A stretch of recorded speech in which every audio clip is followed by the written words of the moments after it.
वरना पता ही है।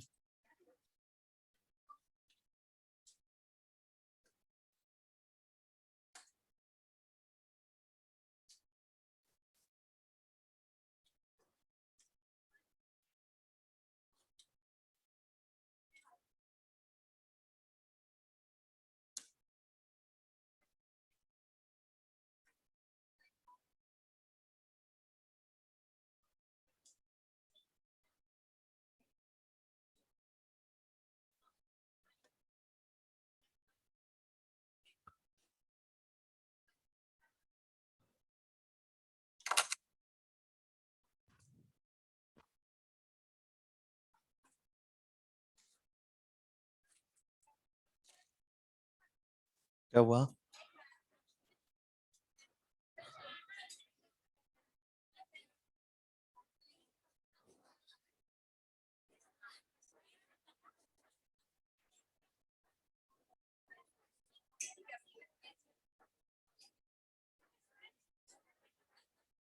अरे नहीं, हेलीकॉप्टर क्यों चलाएं, कम करके आ जाते इनको।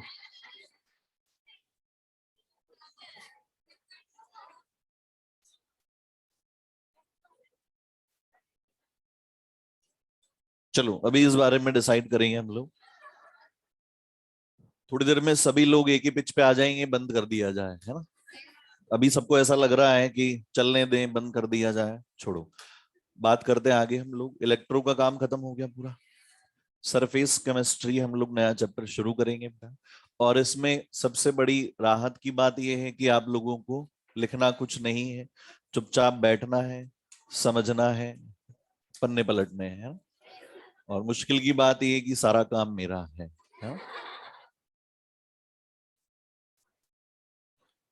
ना बेटा। और थ्योरेटिकल चैप्टर है तो कोशिश करें समझने की, है ना।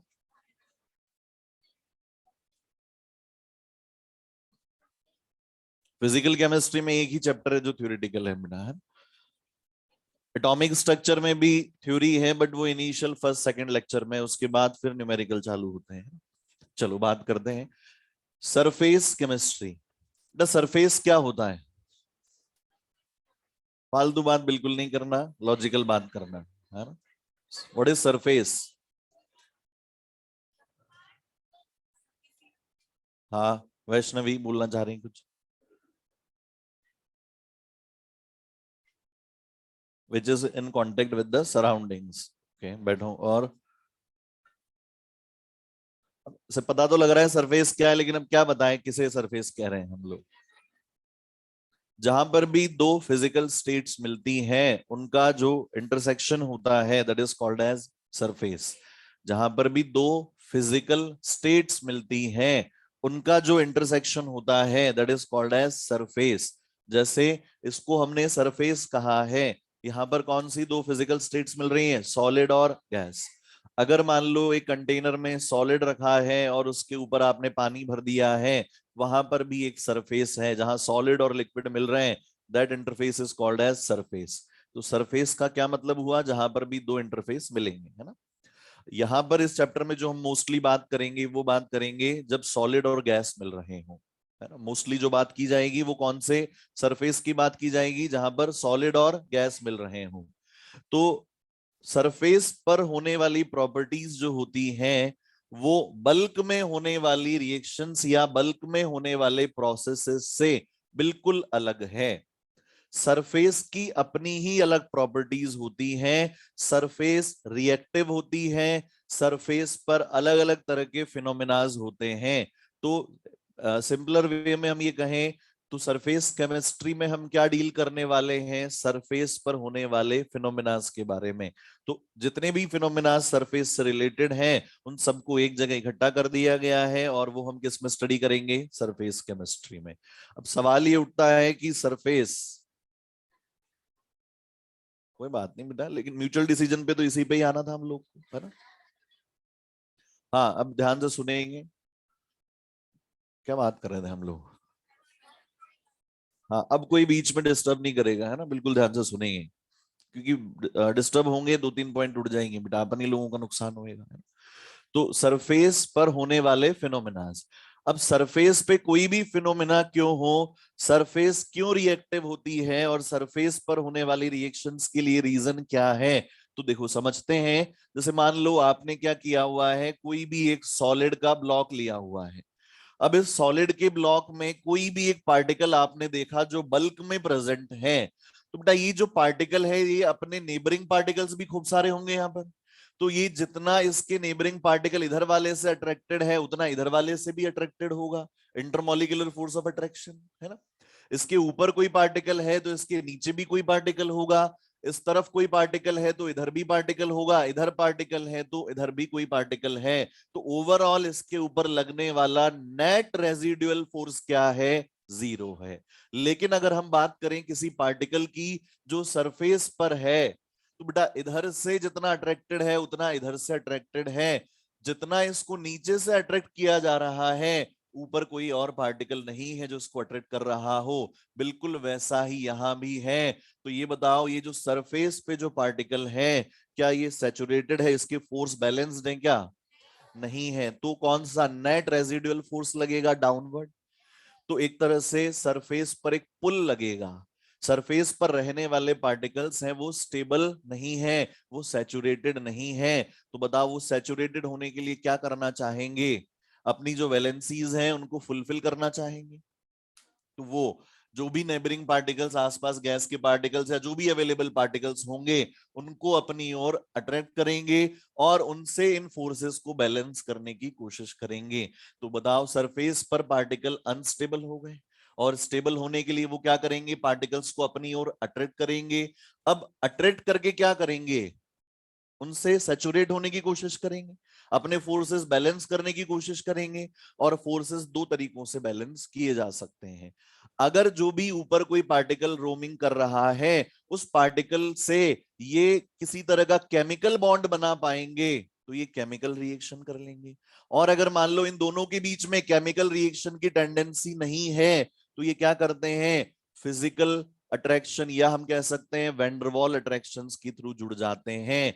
जैसे कौन कौन से होते हैं, dispersion forces, ion dipole, dipole dipole, है ना। तो उस तरह के फोर्सेस से ये जुड़ जाते हैं और अपनी वैलेंसी को सेटिस्फाई करने की कोशिश करते हैं। तो ये बात समझ में आ गई कि सरफेस स्टेबल नहीं है। सरफेस स्टेबल नहीं है तो सरफेस की एनर्जी बल्क की एनर्जी से ज्यादा होगी या कम होगी, ज्यादा होगी। जहां स्टेबिलिटी ज्यादा वहां एनर्जी कम, जहां स्टेबिलिटी कम वहां एनर्जी ज्यादा। तो सरफेस की इनस्टेबिलिटी की वजह से जो हायर एनर्जी है सरफेस पर, that is called as surface energy. उसको क्या बोला जाता है, सरफेस एनर्जी। यहां तक क्लियर है सारी बातें सबको। तो बेटा यहां पर सरफेस जो है वो क्या है, अनस्टेबल। और अनस्टेबल होने का रीजन क्या है वो अपन ने समझ लिया है। अब कुछ मैकेनिज्म्स हैं यहाँ पर, कुछ प्रोसेसेस हैं जिनके बारे में हमें समझना है। एक तो होता है एब्जॉर्प्शन। एब्जॉर्प्शन हम जानते हैं, जैसे मान लो आपने क्या किया बेटा, एक फॉर्म, रबर फॉर्म आपने लिया, है ना, या पिलो वाला जो फॉर्म होता है वो आपने लिया, उसको पानी की बकेट में डाल दिया। तो क्या होता है, जो वाटर के मॉलिक्यूल्स हैं वो बताओ कहाँ पहुंच जाते हैं, बल्क में, है ना। तो बल्क में यूनिफॉर्मली डिस्पर्स हो जाते हैं, डिस्ट्रीब्यूट हो जाते हैं। That process is called as absorption. तो जहां हम क्या बोलेंगे, सॉल्यूट मिक्सेस, या सॉल्यूट हम कह सकते हैं when concentration of solute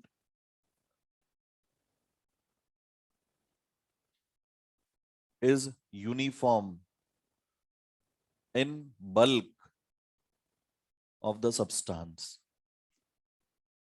तो ये बल्क फिनोमेना हो गया। जबकि दूसरी बात हम करें दैट इज एडसॉर्प्शन।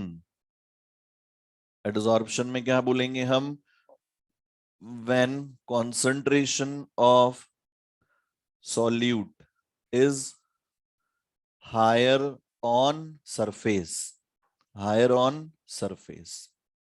देखो कैसे, अगर एब्जॉर्प्शन को आप बताना चाहेंगे तो बेटा जैसे मान लो ये हमने रबर फॉर्म लिया था और जो वाटर के मॉलिक्यूल्स हैं वो यूनिफॉर्मली बल्क में क्या हो गए हैं, डिस्पर्स हो गए हैं, फैल गए हैं इस तरीके से। तो दिस प्रोसेस इज एब्जॉर्प्शन। और अगर हम बात करें एडसॉर्प्शन की, तो adsorption is a surface phenomena.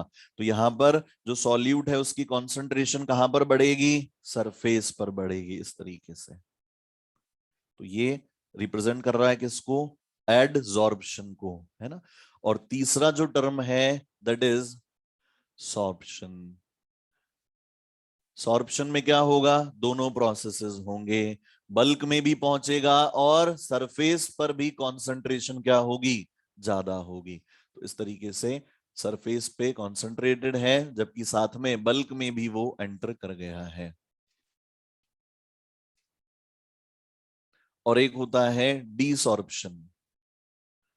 डीसॉर्प्शन, डीसॉर्प्शन मतलब एडजॉर्प्शन का जो रिवर्स प्रोसेस है that is called desorption, reverse process of adsorption. तो ये इंपॉर्टेंट चार फिनोमेनाज हैं। अब जैसे सॉल्यूट और सॉल्वेंट होता है, जानते हैं हम लोग, सॉल्यूट जो कम अमाउंट में होता है, सॉल्वेंट जो ज्यादा अमाउंट में होता है, बिल्कुल वैसे ही यहां पर भी एडजॉर्प्शन में हम दो टर्म्स पढ़ेंगे। एक टर्म होगी एडजॉर्बेट। एडजॉर्बेट कैसा प्रोनाउंस कर रहा है, सॉल्यूट जैसा या सॉल्वेंट जैसा, सॉल्यूट जैसा एडजॉर्बेट। और दूसरा एडजॉर्बेंट, सॉल्वेंट। तो ये सॉल्यूट और ये सॉल्वेंट। अगर सॉलिड की सरफेस पे गैस का एड्सॉर्प्शन हो रहा है तो एड्सॉर्बेट कौन है और एड्सॉर्बेंट कौन है, एड्सॉर्बेंट कौन हो गया, सॉलिड, और एड्सॉर्बेट कौन हो गया, gas. Solute gas, solvent solid. ज्यादा अमाउंट में ऑब्वियसली क्या रहेगा, सॉलिड। तो अगर सॉलिड की सरफेस पे गैस का एड्सॉर्प्शन हो रहा है then solid is adsorbent and gas is adsorbate. Clear है बात यहां पर। अच्छा, डिसॉर्प्शन क्या हो गया, रिवर्स ऑफ एडजॉर्प्शन, है ना, सॉर्प्शन का रिवर्स नहीं, रिवर्स ऑफ एडजॉर्प्शन। अब इनके कुछ एग्जांपल ले लें। एडजॉर्प्शन का एग्जांपल क्या हो सकता है, हाँ किधर से हाँ, चौक को हमने इंक में डिप किया तो थोड़ी देर बाद हम उसको तोड़कर देखेंगे तो अंदर से गीली तो है लेकिन नीली नहीं है, मतलब क्या हुआ, वाटर का एब्जॉर्प्शन हुआ, इसीलिए वो मॉइस्ट है। बट नीली नहीं है या कलर अंदर नहीं पहुंच पाया, क्यों, क्योंकि कलर केवल क्या हुआ, सरफेस पर डिपॉजिट हुआ, दैट मींस कलर का, इंक का एडजॉर्प्शन हुआ, वाटर का एब्जॉर्प्शन हुआ। समझ में आ गई क्या बात। बिल्कुल वैसे ही NH3 गैस अगर हम लेते हैं, है ना, या वाटर को लिया जाता है तो वाटर जो है वो एब्जॉर्ब हो जाएगा किसमें, CaCl2 में, और एड्सॉर्ब होगा कहां पर, सिलिका, सिलिका जेल, है ना, अभी बात करेंगे इसके बारे में भी। तो वाटर एड्सॉर्ब होता है सिलिका जेल पर, एब्जॉर्ब होता है anhydrous calcium Cl2 CaCl2 calcium chloride में, वो एब्जॉर्ब हो जाता है। सरफेस पर कहां डिपॉजिट होता है, सिलिका जेल पे। सिलिका जेल क्या है उसकी भी बात करेंगे। तो फिलहाल ये चार प्रोसेसेस तो समझ में आ गए अपने को, है? अच्छा, अब एड्सॉर्प्शन में क्या क्या होगा, क्या क्या प्रॉपर्टीज हैं, उसको जानने से पहले टाइप्स ऑफ एड्सॉर्प्शन की बात कर लेते हैं।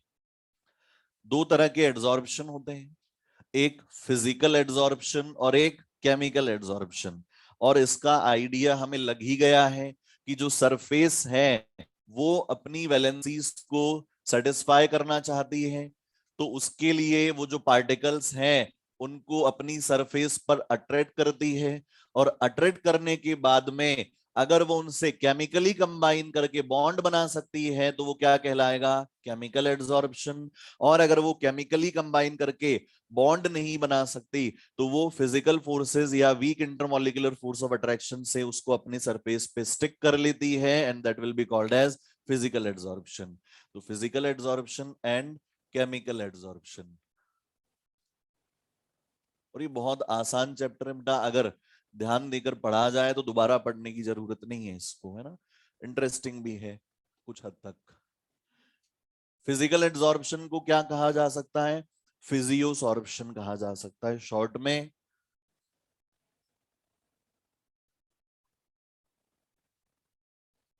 और इसको क्या बोल सकते हैं हम, केमिसॉर्प्शन। अच्छा ये बताओ, इंटरमॉलिक्यूलर फोर्स ऑफ अट्रैक्शन जो होते हैं वो स्पेसिफिक होते हैं क्या, स्पेसिफिक होने का मतलब क्या किसी सरफेस पर प्रायोरिटी वाइज या हम कह सकते हैं किसी गैस का एड्सॉर्प्शन किसी सरफेस पर ज्यादा होगा क्या, या किसी गैस का डिपोजिशन या दो गैसेस के बीच में इंटरमॉलिक्यूलर फोर्स ऑफ अट्रैक्शन जो लग रहे हैं, क्या उनमें डेल्टा जी देखना जरूरी है? नहीं है, नॉट स्पेसिफिक। क्यों? क्योंकि ये गैस और गैस के बीच में भी लगते हैं, गैस और लिक्विड के बीच में भी लगते हैं, गैस और सॉलिड के बीच में भी लगते हैं। तो intermolecular force of attractions are not specific in nature. तो ये फिजिकल एड्सॉर्प्शन भी क्या हो गया? Not specific. जबकि ये बताओ स्पेसिफिक हुआ कि नहीं? कैसे हुआ? क्योंकि केमिकल बॉन्ड तभी बनेगा जब दो सब्सटेंसेस में आपस में रिएक्ट करने की टेंडेंसीज होंगी। तो अगर किसी दो रिएक्टेंट्स में रिएक्ट करने की टेंडेंसी नहीं है तो केमिकल बॉन्ड नहीं बनेगा, केमिसॉर्प्शन नहीं होगा। मतलब it is highly specific in nature. और तीसरी बात हम कर सकते हैं यहां पर, ये बताओ कौन से फोर्सेस होंगे? वीक वैंडरवॉल फोर्सेस, है ना? वी से शुरू होता है ना, वैंडरवॉल फोर्सेस। और यहां strong chemical bonds, strong chemical bonds. अच्छा ये बताओ यहां प्रेशर का क्या इफेक्ट पड़ेगा?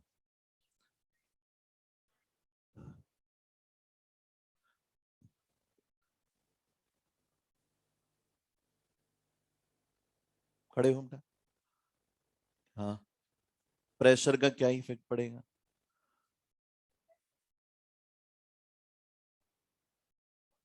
कम हो जाएगा। यही बात की थी हम लोगों ने। कहाँ ध्यान है बेटा? पीपीएमए, फिजिकली प्रेजेंट, मेंटली एब्सेंट। कहाँ ध्यान हो रहा है दोनों का? हाँ?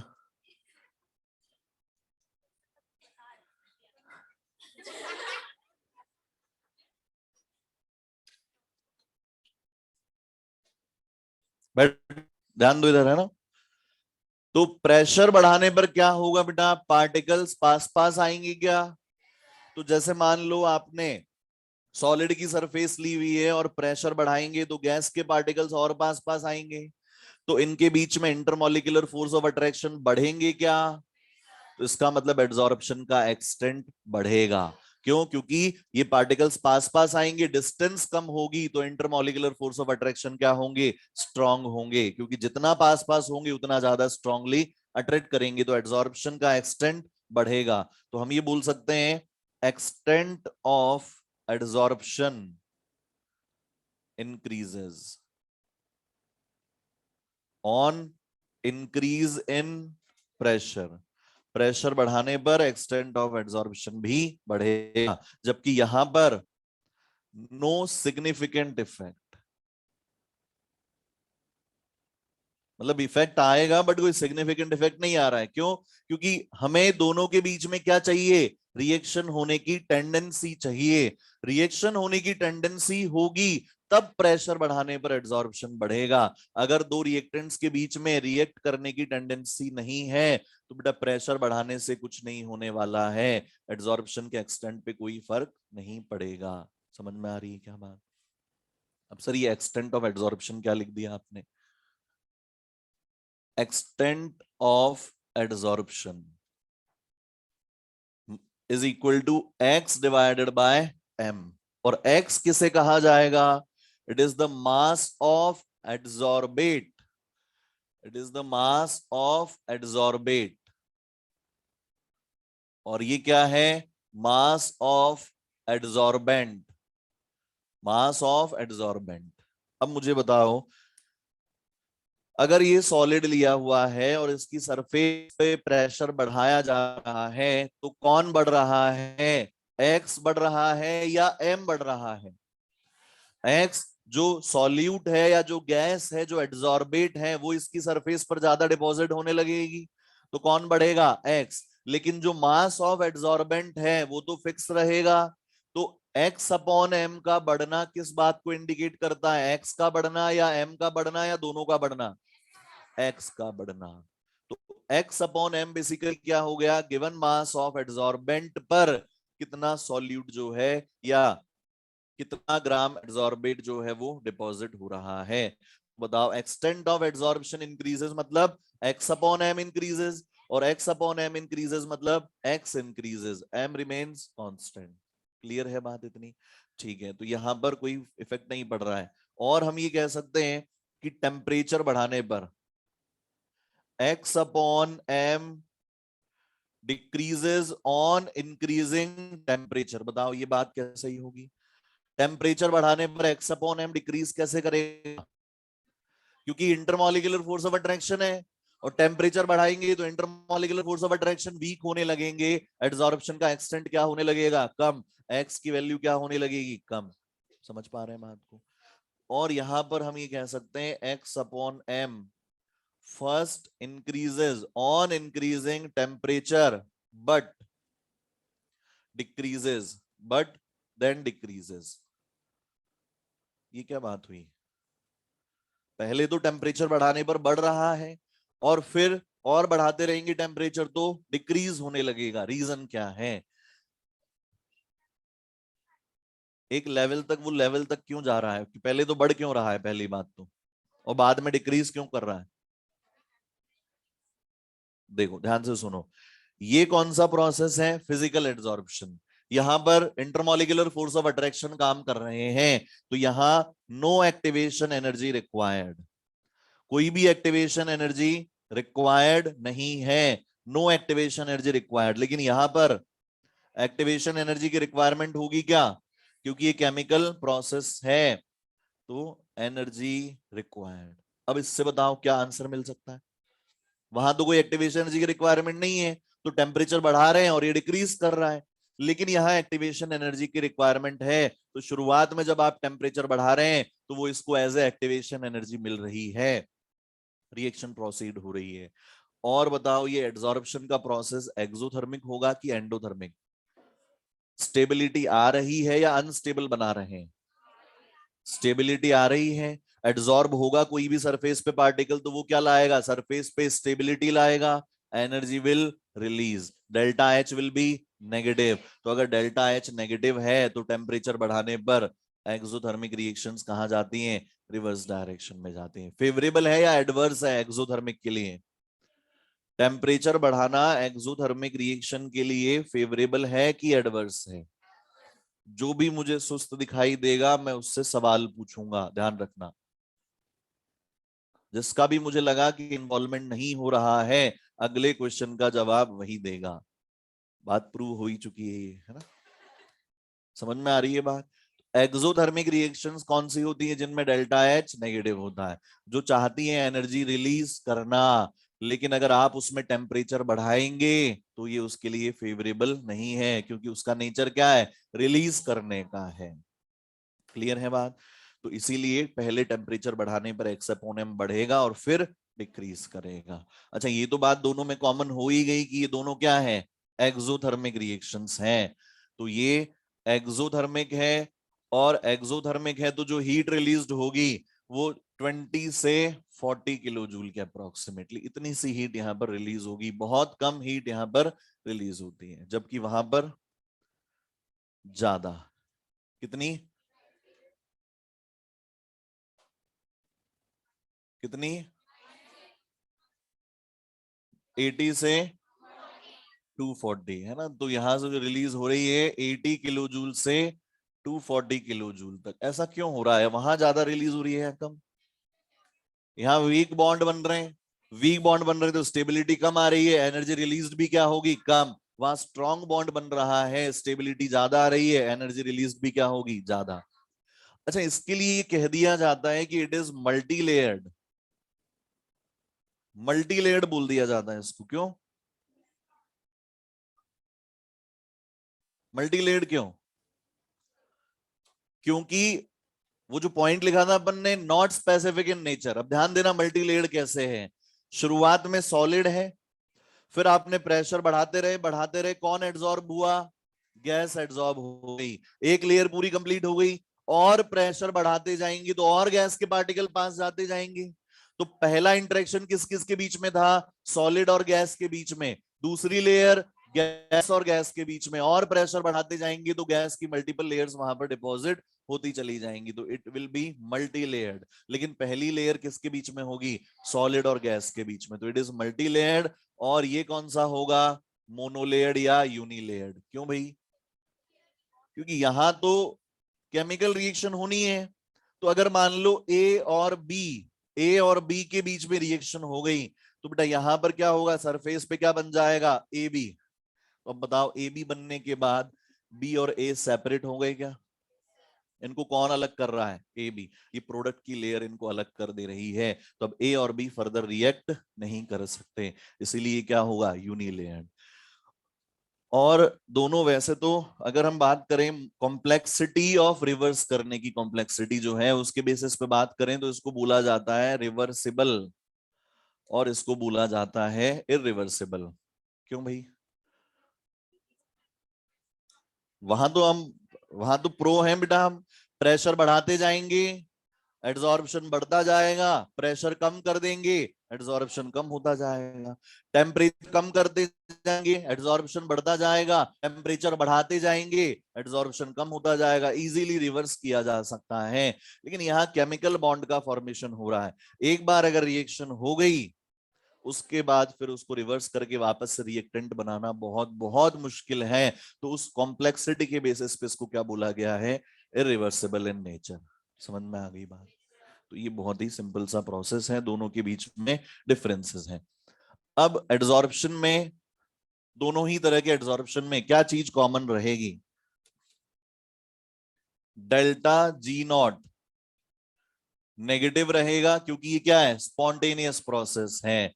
तो डेल्टा जी नॉट किसके लिए बोला जाता है? सिस्टम के लिए। अच्छा, एक चीज है फिर से जो हमने नहीं पढ़ रखी है, वो हम यहां पर एक बार देख लेते हैं। That is delta relation between delta G naught system and delta S total, है ना? तो ये it is minus of T delta S total. तो डेल्टा जी सिस्टम का और ये डेल्टा एस टोटल मतलब सिस्टम प्लस सराउंडिंग का। तो अगर डेल्टा जी सिस्टम नेगेटिव हुआ तो डेल्टा एस टोटल क्या आएगा? पॉजिटिव। तो डेल्टा एस टोटल जो होगा that will be greater than zero for a spontaneous process. ये थर्मोडायनामिक्स में आता है बेटा, लेकिन अभी सिर्फ इतना ही समझेंगे कि this is the relation between delta G naught system and T delta S total, है ना? तो ये इनके बीच में रिलेशन है। और स्पॉन्टेनियस प्रोसेस में अगर डेल्टा जी सिस्टम नेगेटिव है तो डेल्टा एस टोटल क्या होगा? Greater than zero. तो आप ये भी कह सकते हैं कि जितने भी स्पॉन्टेनियस प्रोसेसेस होंगे उनमें E naught cell positive, delta G naught system negative and delta S total positive आएगा। यहां भी प्रोसेस क्या हो रहा है? स्पॉन्टेनियस। तो डेल्टा जी नेगेटिव है तो डेल्टा एस टोटल क्या आएगा? ग्रेटर देन जीरो आएगा, पॉजिटिव आएगा। और डेल्टा एच क्या आएगा बेटा? नेगेटिव। डेल्टा एच क्या आएगा? नेगेटिव, क्योंकि हीट क्या हो रही है? रिलीज। सिस्टम की ही बात करेंगे, टोटल की बात केवल किसके लिए करनी है? डेल्टा एस के लिए। तो डेल्टा एच सिस्टम क्या आएगा? नेगेटिव। अच्छा, डेल्टा एस सिस्टम क्या होगा? क्या ये भी नेगेटिव बोल दें हम लोग?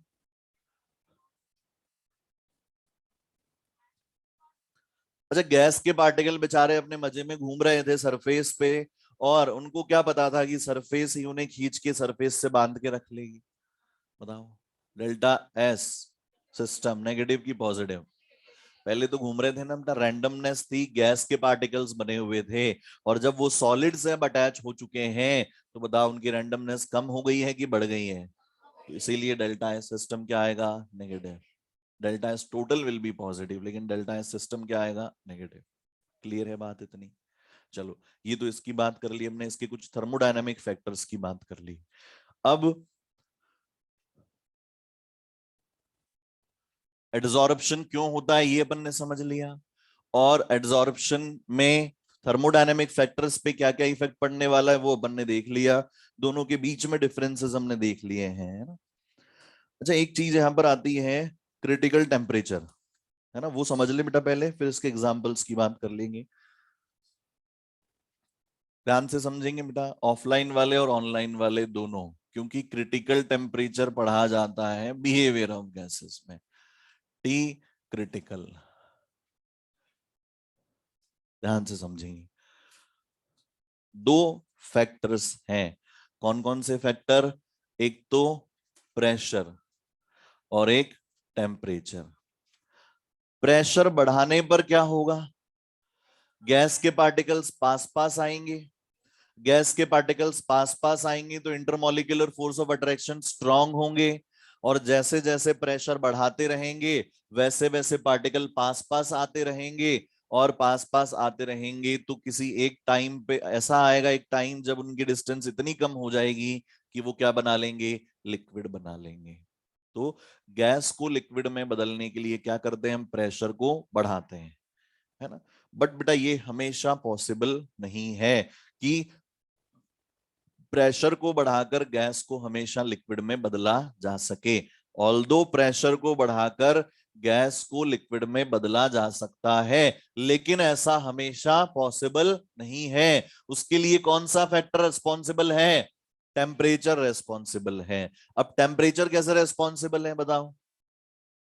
क्योंकि गैस का लिक्विड में बदलना और लिक्विड का सॉलिड में बदलना किस पर डिपेंड कर रहा है? इंटरमॉलिक्यूलर फोर्स ऑफ अट्रैक्शन के पैरामीटर्स पे। टेम्परेचर बढ़ाने पर intermolecular force of attraction weak हो जाते हैं, और टेम्परेचर कम करने पर स्ट्रांग हो जाते हैं। अब आपने क्या किया? एक गैस ली, यहां से समझ लेना, सिर्फ डेफिनेशन समझनी है अपने को, इसका मतलब क्या है वो समझना है। मान लो आपने इसमें कोई गैस ली हुई है, गैस के पार्टिकल्स लिए हुए हैं, और गैस के पार्टिकल्स में किसी गिवन टेम्परेचर पे intermolecular force of attraction exist कर रहे हैं। अब आप टेम्परेचर बढ़ाते जा रहे हैं, बढ़ाते जा रहे हैं, टेम्परेचर बढ़ाते जाने पर क्या होगा? Intermolecular force of attraction weak होते चले जाएंगे, और टेम्परेचर बढ़ाते बढ़ाते जब आप टी क्रिटिकल पर पहुंचे, मतलब एक ऐसे टेम्परेचर पे आप पहुंच गए कि अब इनके बीच में इंटरमॉलिक्यूलर फोर्स ऑफ अट्रैक्शन खत्म हो चुके हैं, मतलब कोई अट्रैक्शन नहीं है, ये पार्टिकल्स एक दूसरे को जानते तक नहीं है। किस टेम्परेचर पे पहुंचा दिया? क्रिटिकल टेम्परेचर पे। समझ में आ गई बात? अब क्रिटिकल टेम्परेचर पे पहुंचाने के बाद अगर आप प्रेशर बढ़ाएंगे, कितना भी प्रेशर आप बढ़ा लो, पार्टिकल्स को कितने भी पास पास आप लेकर आ जाओ, उनके बीच में intermolecular force of attraction exist नहीं कर रहे, तो वो पास पास तो आ जाएंगे, वॉल्यूम तो कम हो जाएगा, लेकिन वो लिक्विड में नहीं बदल सकते। समझ रहे हो बात को? बढ़िया लगा? एक और बार वाला है ये, तो बनता है एक और बार। सुनिए ध्यान से। प्रेशर बढ़ाकर गैस को लिक्विड में बदला जा सकता है, लेकिन ऐसा हमेशा पॉसिबल नहीं है। एक गिवन टेम्परेचर रेंज में ही आप ऐसा कर सकते हैं। अगर टेम्परेचर उस रेंज से बाहर है तो आप प्रेशर को बढ़ाकर गैस को लिक्विड में नहीं बदल सकते। मान लो किसी टी टेम्परेचर पे वही रेंज है जिसमें आप लिक्विफाई कर सकते हैं।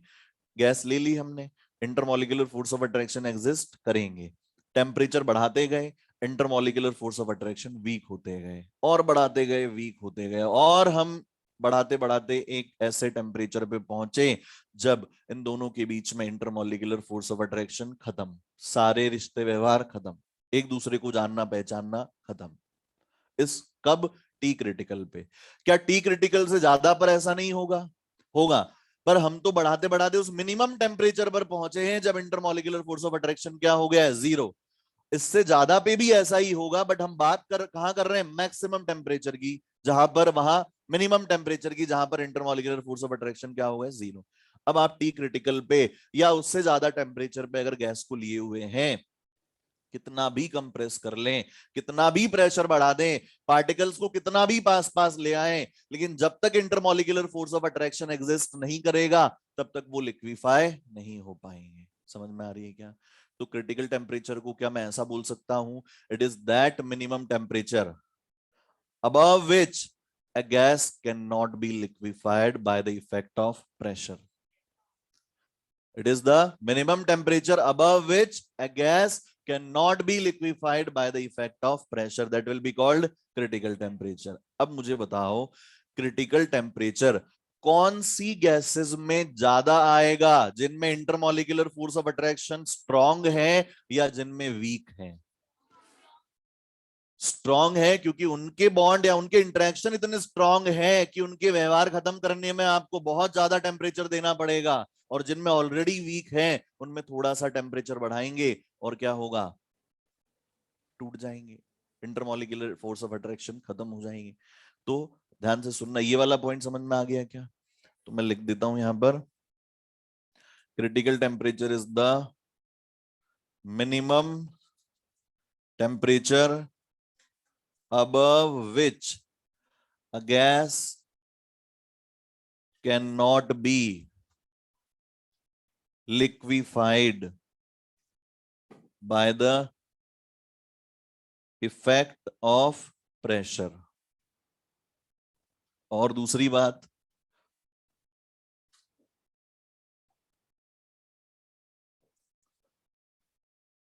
the gases having strong intermolecular force of attraction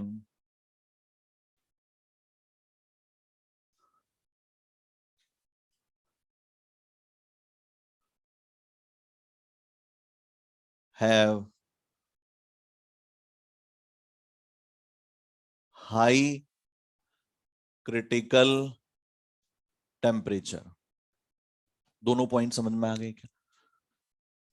पढ़ लो, दोनों को समझ लो, ये तो समझ में आ गया।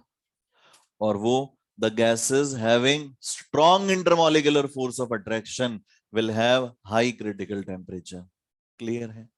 अच्छा, अब एक टर्म होती है लिक्विफिकेशन या लिक्विफेक्शन बोल सकते हैं हम लोग। तो if intermolecular force of attraction are strong, then gas will be easily liquefiable। अगर intermolecular force of attraction strong है तो बताओ प्रेशर के इफेक्ट से उस गैस को इजीली लिक्विफाई कर सकते हैं कि मुश्किल से? लिक्विफाई करना मतलब पार्टिकल्स को इतने पास ले आना कि उनके इंटरमॉलिक्यूलर फोर्स ऑफ इतने अट्रैक्शन इतने स्ट्रांग हो जाए कि वो किस में बदल जाए, लिक्विड में। तो अगर किसी गैस में intermolecular force of attraction strong है तो बताओ प्रेशर बढ़ाकर उसको लिक्विड में बदलना आसान होगा कि मुश्किल? आसान होगा। तो क्या लिखा है अपन ने, जहां intermolecular force of attraction strong है उनको आप इजीली लिक्विफाई कर सकते हैं। और तीसरी बात या चौथी बात हम कह सकते हैं, वो क्या है कि the easily liquefiable gases, liquefiable gases have high extent of adsorption। easily liquefiable gases have high extent of adsorption। ये वाला पॉइंट मैं समझाऊंगा अभी, अब इधर समझेंगे पहले। देखो, ये कोई सरफेस है ना, ये कोई सरफेस है और इसकी सरफेस पे किसी गैस का एडजॉर्प्शन हमें देखना है। तो दो अलग अलग तरह की गैसेस हैं। एक गैस ऐसी है जो इजीली लिक्विफिएबल नहीं है। इजीली लिक्विफिएबल नहीं है मतलब जिसमें इंटरमॉलिक्यूलर फोर्स ऑफ अट्रैक्शन क्या है, वीक। दूसरी गैस ऐसी है जो इजीली लिक्विफिएबल है, इसका मतलब उसमें इंटरमॉलिक्यूलर फोर्स ऑफ अट्रैक्शन क्या है, स्ट्रॉन्ग। अब मुझे बताओ, प्रेशर बढ़ाओगे, प्रेशर बढ़ाओगे तो इस सरफेस पर कौन सी गैस का ज्यादा एड्सॉर्प्शन होगा, जो जल्दी लिक्विफाई हो जाएगी वो, या जो लेट लिक्विफाई होगी वो? क्योंकि बेटा गैस के पार्टिकल्स तो कुछ कुछ जगहों पे जाके एब्जॉर्ब होंगे, और अगर आप प्रेशर बढ़ाकर इसको लिक्विफाई कर पा रहे हैं इसका मतलब ये लिक्विड और सॉलिड का इंटरसेक्शन हो गया क्या? तो फिर ज्यादा सरफेस एरिया होगा, गैस का एड्सॉर्प्शन ज्यादा होगा। या फिर इसको हम इस तरीके से समझ सकते हैं कि जिन गैसेस में intermolecular force of attraction strong है उन गैसेस के पार्टिकल्स नजदीक होंगे। बोलो, जिनमें intermolecular force of attraction strong है उनके पार्टिकल्स नजदीक होंगे, और जिनमें intermolecular force of attraction weak है उनके पार्टिकल्स कहां कहां होंगे, दूर दूर। तो बताओ एक्सटेंट ऑफ एड्सॉर्प्शन कौन से केस में ज्यादा होगा, ए में या बी में? नहीं समझ में आ रहा हो तो पूछ लो। बी में होगा ना, पक्की बात है। अभी तीनों चारों स्टेटमेंट पढ़ लो, फिर एक स्टेटमेंट में देने वाला हूं, पढ़ लो इनको, समझ लो। पहली बात तो क्या, जिनका क्रिटिकल टेम्परेचर मतलब क्रिटिकल टेम्परेचर से अबव तो लिक्विफाई कर ही नहीं सकते, और जिनमें intermolecular force of attraction strong है उनको इजीली लिक्विफाई कर सकते हैं। और इसका मतलब क्या हुआ, जिनमें strong intermolecular force of attraction है उनका क्रिटिकल टेम्परेचर हाई होगा। तो क्या the gases having high critical temperature will be having high value of x upon m? ऐसी गैसेस जिनका क्रिटिकल टेम्परेचर हाई होगा उनका एक्सटेंट ऑफ एड्सॉर्प्शन भी ज्यादा होगा।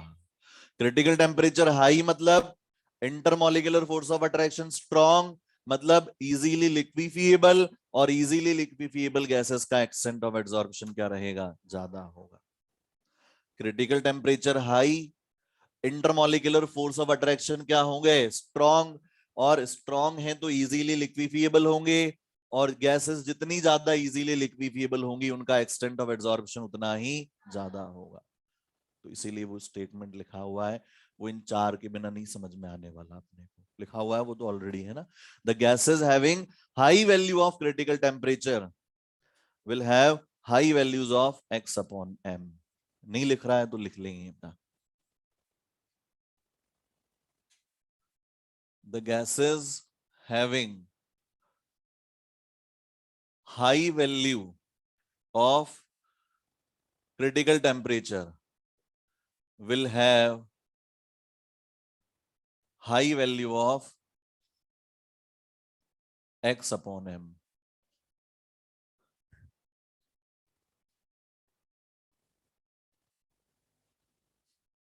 आगे के बात समझ, फोटो खींच रही हूँ पीछे वाली बेटा, मैं इसलिए देख रहा था। लिख ही लो बेटा, इतनी क्या आलस, पंखा भी चल रहा है अब तो।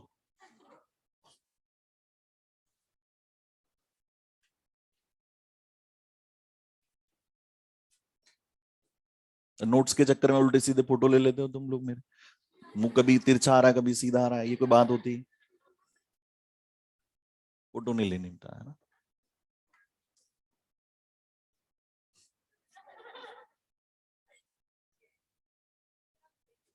बातें मत करो, लिखो इसको, आगे बढ़ेंगे हम लोग।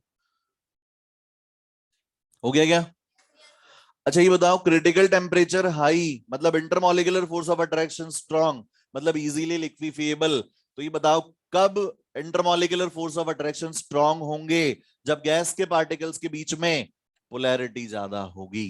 तो एक ऑर्डर है H2 N2 CH4 CO2 HCl NH3 और SO2। तो बताओ इनका ये जो इस तरफ जो ऑर्डर जा रहा है, ये क्या बोलेंगे इसको, ease of liquefaction increases. Ease of liquefaction increases मतलब critical temperature increases. Critical temperature increases मतलब एक्स अपॉन एम इंक्रीजेस। तो अगर आपसे कहा जाए, कोई भी मास ले लिया, जनरली चारकोल की बात कर लेते हैं, है ना, चारकोल इज अ गुड एड्सॉर्बर। तो चारकोल ले लिया 1 ग्राम, 1 ग्राम चारकोल पे हाइड्रोजन एड्सॉर्ब करवाया, नाइट्रोजन अलग से एड्सॉर्ब करवाया दूसरे सैंपल पे, इस तरह से ये सारी गैसेस आप एड्सॉर्ब करवाएंगे, तो सबसे ज्यादा मास कौन सी गैस का एड्सॉर्ब होगा, SO2 का। और ये रीजन क्या है इंक्रीज होने का, पोलैरिटी। जितनी ज्यादा मॉलिक्यूल्स के बीच में पोलैरिटी, उतना strong intermolecular force of attraction. तो अगर इनके अलावा भी कोई और एग्जाम्पल मिलता है और आपसे पूछा जाता है कि एक्स अपॉन एम किसके लिए ज्यादा है, तो आपको उन चारों में चेक कर लेना है, जिसकी पोलैरिटी सबसे ज्यादा होगी उनमें अट्रैक्शन फोर्स सबसे ज्यादा होगा, इंटरमॉलिक्यूलर फोर्स ऑफ अट्रैक्शन उनमें सबसे स्ट्रांग होगा, और उन्हीं का एक्सटेंट ऑफ एड्सॉर्प्शन सबसे ज्यादा होगा। क्लियर है बात? अब इसके एग्जाम्पल्स की बात कर लेते हैं। एग्जाम्पल्स की बात कर लें, लेकिन उसके पहले कुछ और फैक्टर हैं छोटे मोटे, उनको बात कर लेते हैं। जैसे effect of nature of adsorbate और नेचर ऑफ एड्सॉर्बेंट। तो नेचर ऑफ एड्सॉर्बेट की तो बात कर ली हमने कि जितना ज्यादा क्रिटिकल टेम्परेचर होगा उतना ज्यादा एक्सटेंट ऑफ एड्सॉर्प्शन होगा गैस का, है ना। दूसरा, नेचर ऑफ एड्सॉर्बेंट पर कैसे डिपेंडेंट है भाई, सॉलिड लिया और गैस एड्सॉर्ब हो रही है, तो कौन सी गैस का एड्सॉर्प्शन सबसे ज्यादा होगा, जिसका क्रिटिकल टेम्परेचर सबसे ज्यादा है।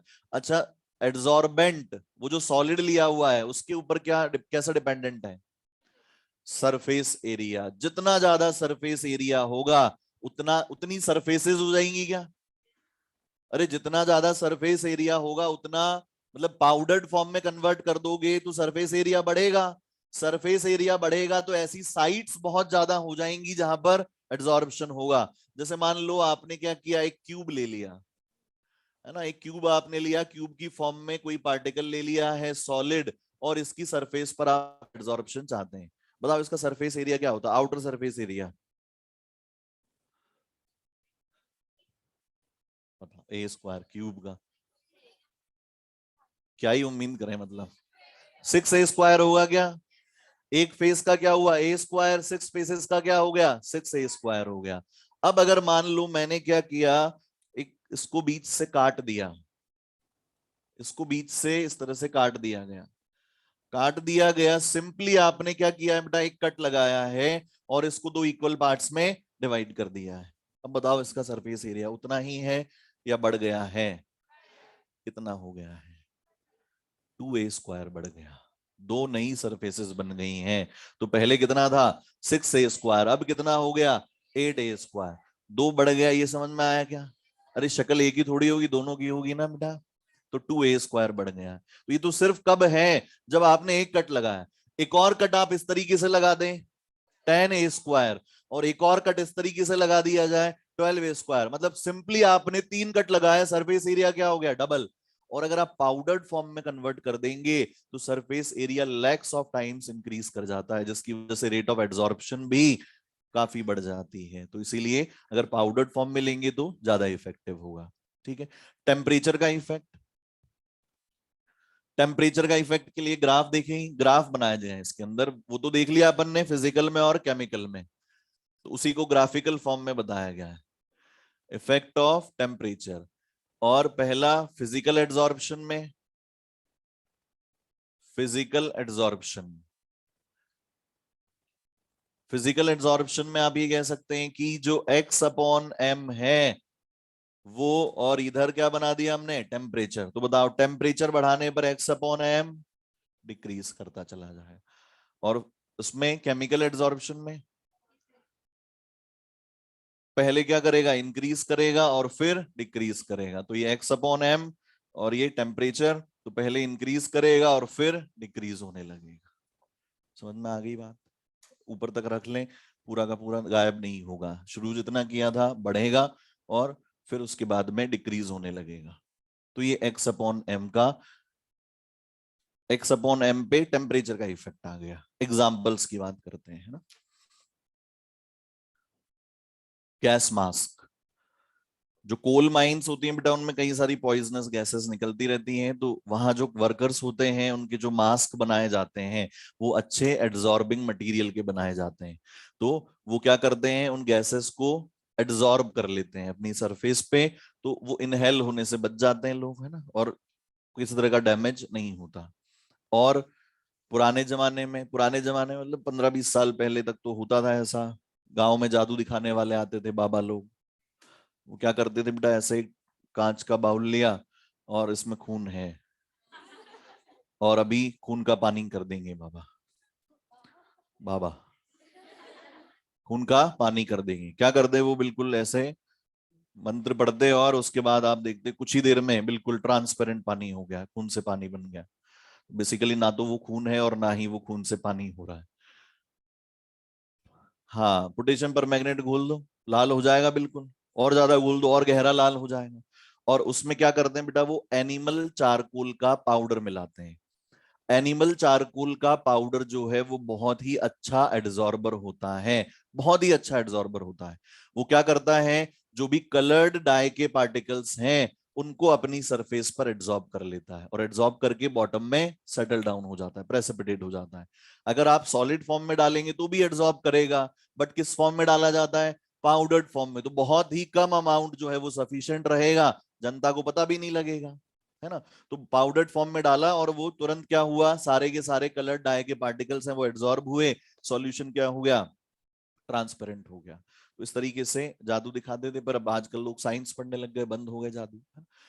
अभी भी शुगर जो है, कलर्ड शुगर जो सॉल्यूशन है, शुगर जो बनाई जाती है उसमें येलो कलर रहता है, तो उसको क्या किया जाता है, एनिमल चारकोल के बेड से पास किया जाता है, तो उसमें जो कलर्ड पार्टिकल्स हैं वो वहां एड्सॉर्ब हो जाते हैं और बिल्कुल व्हाइट शुगर आपको मिलती है। एनिमल चारकोल का मतलब क्या हुआ, एनिमल की बोन्स जो है उनसे मिलने वाला चारकोल पाउडर। तो ये किस लिए काम आता है, डीकलराइज करने के लिए, सॉल्यूशन को डीकलराइज करने के काम आता है। और क्या एग्जांपल्स हैं एड्सॉर्प्शन के, नए शूज खरीदते हैं बेटा, उनमें पाउच आते हैं छोटे छोटे, नया थर्मस खरीदा, पाउच आया, अच्छी बोतल खरीदी हमने, पाउच, फाड़ के देखते हैं उनमें कुछ क्या है, खाने का है क्या, टेस्ट ही नहीं आ रहा, फेंक देते हैं बेटा। सिलिका जेल होता है वो, और वो इसलिए नहीं होता कि आप उसको फाड़ दें और फेंक दें, उसका पाउच भी आपने देखा हो तो अलग तरीके का आता है, वो इसलिए आता है कि आप उसको मल्टीपल टाइम्स यूज में ले सकें, वो खराब नहीं हो। तो वो इसलिए आता है, जैसे बॉटल्स हैं, थर्मस फ्लास्क है, उनमें मॉइस्चर रह जाता है, उसको सुखा नहीं पाते बेटा, हाथ जा नहीं पाता, मेरा तो नहीं जाता, है ना। तो उसमें क्या करते हैं बेटा, सिलिका जेल के पाउच डाल के और बंद कर दिया जाता है। सिलिका जेल जो है वो बहुत अच्छा एड्सॉर्बर है, किसका, मॉइस्चर का। तो आप उसमें बंद कर देंगी तो सारे मॉइस्चर को एड्सॉर्ब कर लेगा, बॉटल को ड्राई रखेगा।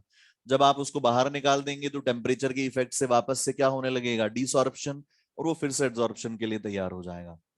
शूज में आते हैं, दिन भर पहने रहते हैं, मॉइस्चर रहता है, स्मेल आने लगती है, तो जब खोले सिलिका जेल के पाउच उसके अंदर डाल दें, सारा मॉइस्चर वो एड्सॉर्ब कर लेंगे, ड्राई हो जाता है। समझ में आ गई बात। चलो ये कुछ एग्जांपल्स हैं एड्सॉर्प्शन के, है ना। और इसमें एक बचा हुआ है अपना कौन सा, that is effect of pressure.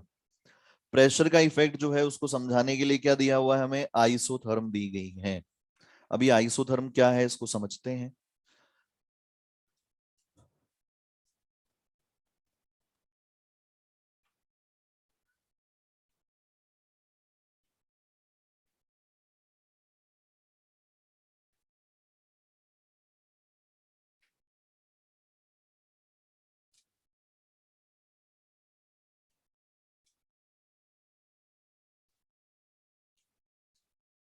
Effect of pressure, हमें पता है कि x upon m is directly proportional to pressure.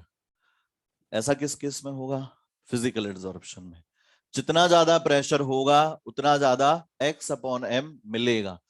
अच्छा ये तो हमें समझ में आ गया कि x upon m is directly proportional to pressure. But बेटा इसमें जो इंपॉर्टेंट समझने की चीज है एड्सॉर्प्शन में, जिसपे जनरली क्वेश्चन बनता है, दैट इज एड्सॉर्प्शन आइसोथर्म्स, और इनमें आता है पहले नंबर पे फ्रॉन्डलिक आइसोथर्म। फ्रॉन्डलिक आइसोथर्म, आइसोथर्म का मतलब टेम्परेचर सेम रखते हुए आप अलग अलग ग्राफ बना रहे हैं, मतलब एक बार तो सेम टेम्परेचर पे बनाया, फिर टेम्परेचर बदला तो क्या इफेक्ट आया। तो हम यहां पर अगर ग्राफ बनाकर देखें टेम्परेचर के साथ साथ, तो x upon m versus t का ग्राफ जब आप बनाते हैं, तो प्रेशर बढ़ाने पर x अपॉन m बढ़ता है, तो जैसे जैसे प्रेशर बढ़ाया जाएगा x अपॉन m बढ़ता चला जाता है। तो इस तरीके से एक ग्राफ बनाया, ये दूसरा ग्राफ, और ये तीसरा ग्राफ, माना ये T1 है, ये T2 है, और ये T3 है। तो बताओ क्या रिलेशन बताएंगे आप इसमें, सबसे ज्यादा T3 या T1, T1, क्योंकि x upon m is inversely proportional to temperature, और ये बात किसकी हो रही है यहाँ पर, x upon m directly proportional है तो फिजिकल एड्सॉर्प्शन की हो रही है। तो टेम्परेचर बढ़ाने पर x अपॉन m कम होगा, है ना। तो आप ये देख लें, कोई भी लाइन ड्रॉ कर लें बेटा, कहीं पे भी लाइन ड्रॉ कर लें, यहां लाइन ड्रॉ कर लें इस तरीके से, है ना। या फिर वैसे ही समझ लें कि x अपॉन m की वैल्यू सबसे कम कब होगी, जब टेम्परेचर क्या होगा, हाईएस्ट होगा। ये लो हमने लाइन ड्रॉ कर दी, उधर नहीं इधर ड्रॉ कर दी। अब बताओ प्रेशर क्या हो गया, सेम हो गया क्या। सेम प्रेशर पे x अपॉन m सबसे कम, ज्यादा और सबसे ज्यादा। तो प्रेशर तो सेम है, x अपॉन m की वैल्यू सबसे कम, फिर ज्यादा और फिर सबसे ज्यादा। सबसे ज्यादा किस पे होगी, सबसे हाईएस्ट टेम्परेचर पे या सबसे लोवेस्ट पे, लोवेस्ट पे। समझ में आ गई बात। तो हम क्या बोल देंगे, T1 is greater than T2 is greater than T3। ये क्लियर हुआ। एक तो ये क्वेश्चन बनता है, ऐसे ग्राफ दे देते हैं, रिलेशन पूछ लेता है T1 T2 T3 में। अच्छा दूसरी बात, इसी ग्राफ को अगर ड्रॉ किया जाए तो बेटा इस ग्राफ को हमने किसी पर्टिकुलर टेम्परेचर पे ड्रॉ किया प्रेशर के साथ, तो जैसे जैसे प्रेशर बढ़ेगा वैसे वैसे x अपॉन m बढ़ेगा, और उसके बाद में एक समय के बाद क्या हो जाएगा, कांस्टेंट।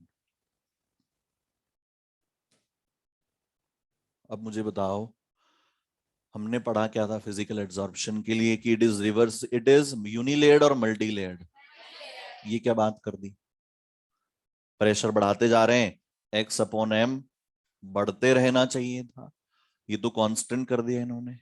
तो जो आइसोथर्म दी जाती है या जो भी डिटेल्ड स्टडी की जाती है वो केवल कौन सी लेयर के लिए बात कर रहे हैं, फर्स्ट लेयर की बात कर रहे हैं। कौन सी फर्स्ट लेयर, जो सॉलिड और गैस के बीच में है। तो ये एड्सॉर्प्शन किसके लिए दी जाती है, फर्स्ट लेयर के लिए। समझ में आ रही है बात, अरे बोलो भाई। तो फर्स्ट लेयर की बात कर रहे हैं, तो फर्स्ट लेयर तो लिमिटेड है हमारे पास, तो जैसे जैसे प्रेशर बढ़ाते जाएंगे वैसे वैसे एड्सॉर्प्शन बढ़ता चला जाएगा। और हाई प्रेशर पे क्या होगा, जब पूरा सरफेस कवर हो गया है तब x अपॉन m की वैल्यू क्या हो गई है, कांस्टेंट हो गई है, फिक्स हो गई है। मेरे को दे दो, नहीं काम आ रहा है तो कोई बात नहीं, मैं रख लूंगा इधर।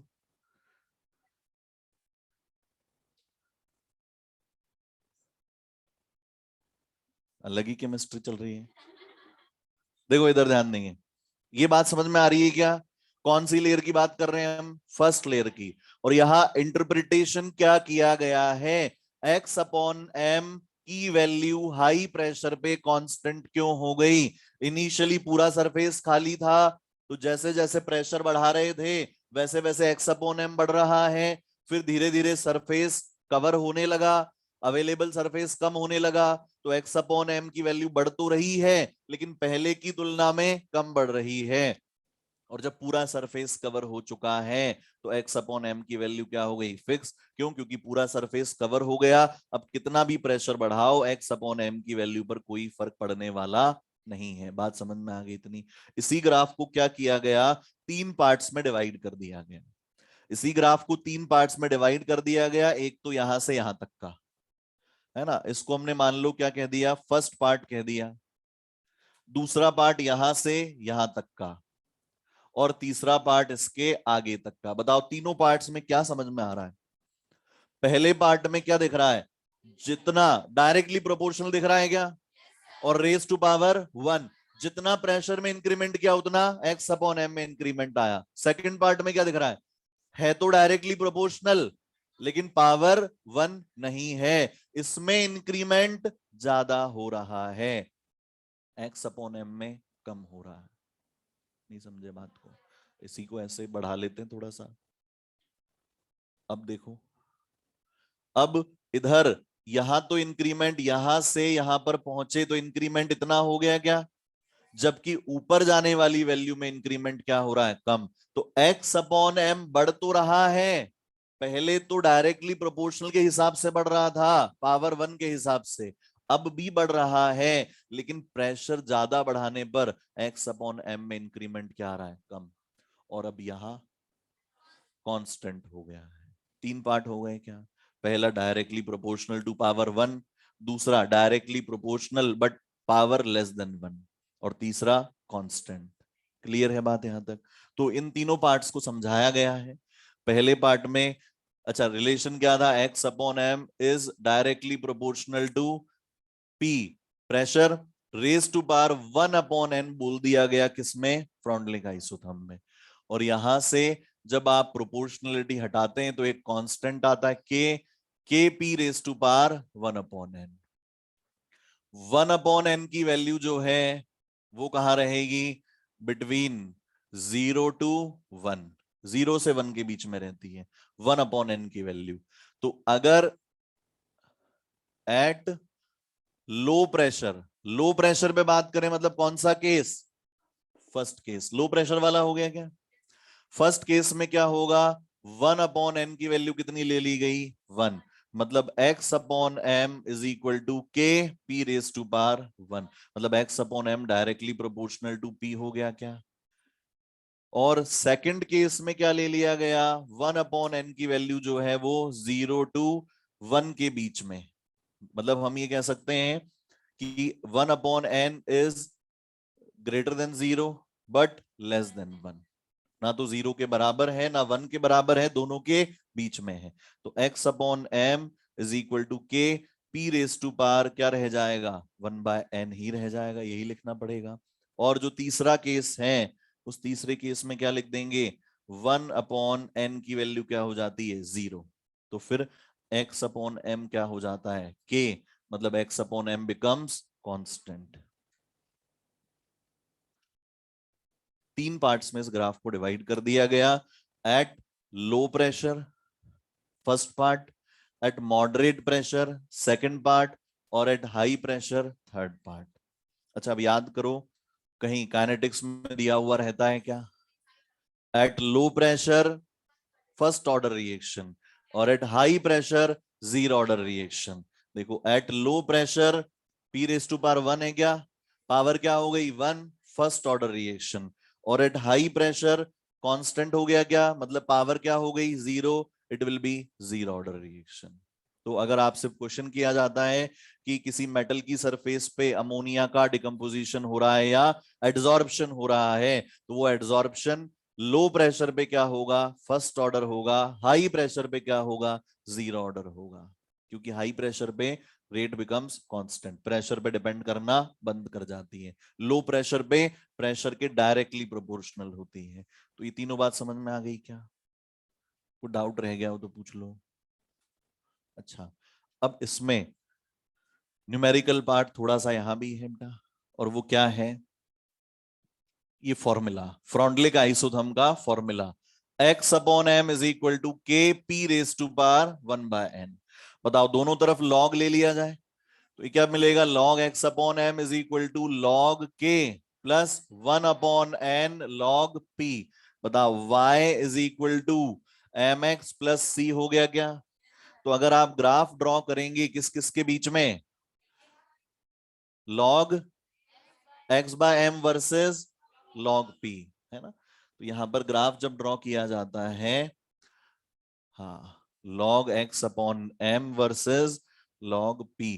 बताओ इंटरसेप्ट क्या है, log k, तो यहां से यहां तक की वैल्यू क्या हो गई log k, और स्लोप क्या है 1/n, दैट इज कांस्टेंट और पॉजिटिव है तो इंक्रीजिंग, इस तरह से आपको ग्राफ मिलता है। तो अगर न्यूमेरिकल में कहा जाता है कि the intercept of the graph between log k versus log x/m versus log p is given, मतलब क्या दिया हुआ है, log k दिया, वहां से k निकाल लेंगे हम लोग, है ना। और अगर उसका स्लोप दिया हुआ है, मतलब 1/n की वैल्यू दी हुई है, 1/n निकाल लेंगे, और आपसे पूछा जाएगा what is the value of x/m, तो x/m निकालने के लिए क्या लगाएंगे, k p raise to power 1/n, pressure दिया जाएगा, k इंटरसेप्ट से आएगा, 1/n स्लोप से आएगा, ये वैल्यूज पुट करके क्या निकाल लेते हैं, x/m की वैल्यू या एक्सटेंट ऑफ एड्सॉर्प्शन की वैल्यू। देखो इसमें क्या है, क्वेश्चन है क्या इस पे बेस्ड, पढ़ डालो बेटा इनको, बिगिनर बॉक्स 1 को कंप्लीट कर डालो। अच्छा इसमें एप्लीकेशन में बात कर ली अपन ने, removing of colouring matter, gas mask और सेपरेशन ऑफ इनर्ट गैसेस, है ना। तो कंटेनर में कोई इनर्ट गैसेस के साथ में एक्टिव गैसेस में मिक्स्ड हैं, तो आप क्या करेंगे, उसमें एक्टिव चारकोल डाल देंगे, वो किस पे, वो कौन को एब्जॉर्ब कर लेगा, जो भी एक्टिव गैसेस हैं, और इनर्ट गैसेस आपकी अलग हो जाएंगी। तो सेपरेशन ऑफ गैसेस के भी काम में लिया जा सकता है। एक और टर्म आती है एक्टिवेटेड चारकोल, सुना है नाम कभी, चारकोल तो सुना है, एक्टिवेटेड चारकोल सुना है, एडवर्टाइजमेंट्स के अलावा, अच्छा, एडवर्टाइजमेंट में सुना है, गजब कर दिया। हाँ, चारकोल फेस वॉश है ना, वही सुना होगा। ये लॉकडाउन ने सारा काम खराब कर दिया। कहीं तो पढ़ाई लिखाई में सुनते, कहाँ एडवर्टाइजमेंट में सुन के आ रहे हैं हम लोग, है ना। चारकोल तो एक नॉर्मल चारकोल कोयला होता है बेटा, अच्छा एड्सॉर्बर होता है। तो मान लो मार्केट से चारकोल खरीद के लाए आप, और आप चाहते हैं उसके ऊपर एड्सॉर्प्शन हो, बताओ क्या वो इंतजार कर रहा होगा कि आप उसको खरीद के घर पे लाएं और आप उससे कहें कि अब एड्सॉर्प्शन शुरू हो, तभी एड्सॉर्प्शन शुरू होगा? नहीं। अगर वो इतना अच्छा एड्सॉर्बर है, तो जहां वो पड़ा हुआ है वहीं एड्सॉर्ब कर चुका है वो। तो जो भी आप मार्केट से परचेस करके लाए हैं, उसमें गैसेस ऑलरेडी क्या है, एड्सॉर्ब्ड हैं।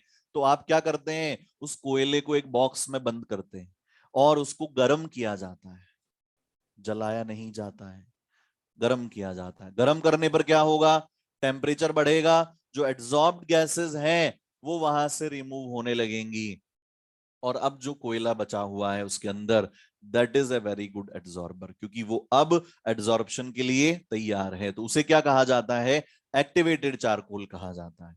और एक्टिवेटेड चारकोल के दो तीन यूजेस हैं, काफी सारे यूजेस हैं, दो तीन जो हमें समझने हैं वो क्या है। एक तो इनर्ट गैसेस को सेपरेट करने के लिए, कैसे, कंटेनर में इनर्ट गैस भी है और SO2 भी पड़ी हुई है, तो आप क्या करेंगे, ऐसे कंटेनर में एक्टिवेटेड चारकोल मिला के बंद कर देंगे। एक्टिवेटेड चारकोल क्या करेगा, SO2 को एब्जॉर्ब कर लेगा, इनर्ट गैस वहां पर पड़ी रह जाएगी, सेपरेट हो गई।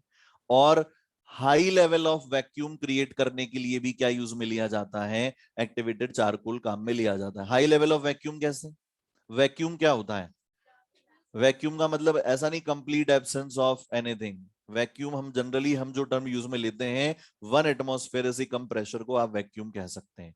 तो आपके पास जो मशीन्स अवेलेबल हैं सक्शन के लिए, उनसे आपने वैक्यूम क्रिएट कर लिया, लेकिन और अच्छी क्वालिटी का वैक्यूम आप चाहते हैं, तो मशीन्स को यूज में लेने के बाद उसमें क्या कर दिया जाए, एक्टिवेटेड चारकोल डाल दिया जाए। वो जितना एड्सॉर्ब कर सकता है वो और एड्सॉर्ब कर लेगा, प्रेशर को और डाउन कर देगा, एक अच्छी क्वालिटी का वैक्यूम जनरेट किया जा सकता है। समझ में आ रही है बात इतनी? अच्छा ये बताओ, ये सरफेस जो है, ये वाली सरफेस, यहां पर एड्सॉर्प्शन कब होगा, सरफेस है ना, जब मैं कहूंगा, इस पे एड्सॉर्प्शन ऑलरेडी हो चुका है। कोई भी सरफेस जैसे ही बनती है वैसे ही उस पे एड्सॉर्प्शन हो चुका होता है। अगर आपको इसके ऊपर एड्सॉर्प्शन का प्रोसेस होते हुए देखना है, तो बेटा आपको इसकी सरफेस पर एक वैक्यूम पंप लगाना पड़ेगा, और उस वैक्यूम पंप से आप 10⁻⁷ 10⁻8 एटमॉस्फेयर तक का जब वैक्यूम लगाएंगे, तो जो गैसेस ऑलरेडी एड्सॉर्ब्ड हैं वो यहां से रिमूव होंगी, डिसॉर्प्शन हो गया। अब जैसे ही आप एट द इंस्टेंट आप उस वैक्यूम पंप को यहां से हटाएंगे, उसी टाइम पे बताओ अचानक से कितना प्रेशर लगेगा, 1 एटमॉस्फेरिक प्रेशर, और उसी समय क्या होगा, इसके ऊपर एड्सॉर्प्शन हो चुका होगा। समझ में आ गई बात? तो सरफेस जैसे ही बनती है उसके ऊपर एड्सॉर्प्शन होने लगता है। हाँ, टेम्परेचर बढ़ाकर या प्रेशर को कम करके आप डिसॉर्प्शन कर सकते हैं और अगेन एड्सॉर्प्शन का प्रोसेस परफॉर्म करवा सकते हैं। तो ये बेसिकली क्या हो गया, एड्सॉर्प्शन। इसमें क्वेश्चन किस तरीके से आएंगे बेटा, फोर्थ और फिफ्थ वाले जो न्यूमेरिकल्स हैं उस तरह के क्वेश्चन मिलते हैं अपने को जनरली, है ना, इनको सॉल्व करना। उसके बाद आते हैं हम लोग कॉलोइडल सॉल्यूशन पे। कॉलोइडल सॉल्यूशन क्या होता है, सुना है नाम कभी? बेटा बहुत इंटरेस्टिंग चीजें हैं ये, मतलब इनको समझो, हर एक चैप्टर में कहीं ना कहीं इनका लिंक हो रहा है, और हर एक चैप्टर में कहीं ना कहीं आगे यूज में आएंगे, ध्यान रखना। कॉलोइडल सॉल्यूशन क्या होते हैं?